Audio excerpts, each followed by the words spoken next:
welcome back to my channel. Anyone is seeing my channel for the first time, please subscribe and don't forget to press the bell icon. Today we look into a magical traditional wonder herb, Bhringaraj. It is also called as Guntagaljeru Kasuriya. There are three types of Bhringaraj: Shweta Bhringaraj, Peat Bhringaraj, Neel Bhringaraj. Extensively used for treating a host of health issues like hair problems, skin and tooth infections, worm infections, cough, cold, asthma, anemia, inflammation, leprosy and other infections. Bhringaraj Churna is finely powdered formulation made using each and every part of Bhringaraj tree from leaves, flowers, roots and stems. Bhringaraj is widely available in the market in various forms like powder, juice, kashayam or oil. Rich in iron, calcium, magnesium,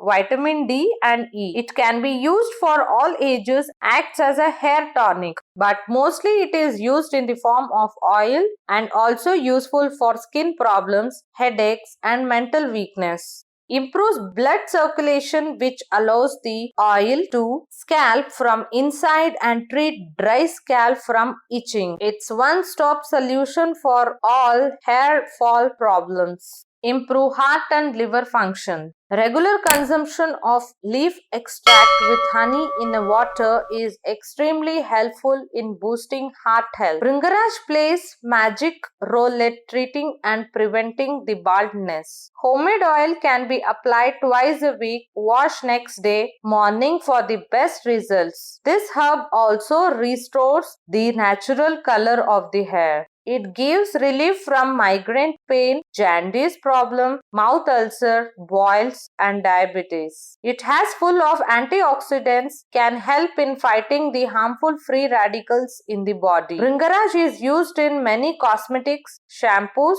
hair oil and skincare products available in the market. It restores the natural digestive balance by treating conditions like constipation and abdominal pain. Combine Bhringaraj powder with some pepper powder to detoxify the liver. Take 2 teaspoons of Bhringaraj juice along with a pinch of rock salt in it. Can do wonders to treat the symptoms of cholera if consumed twice a day. Pregnant and lactating mothers should consult an Ayurvedic doctor before following these tips. Thanks for watching and don't forget to subscribe to our channel. Please do like, share and comment, and this will boost us to do more and more informative videos.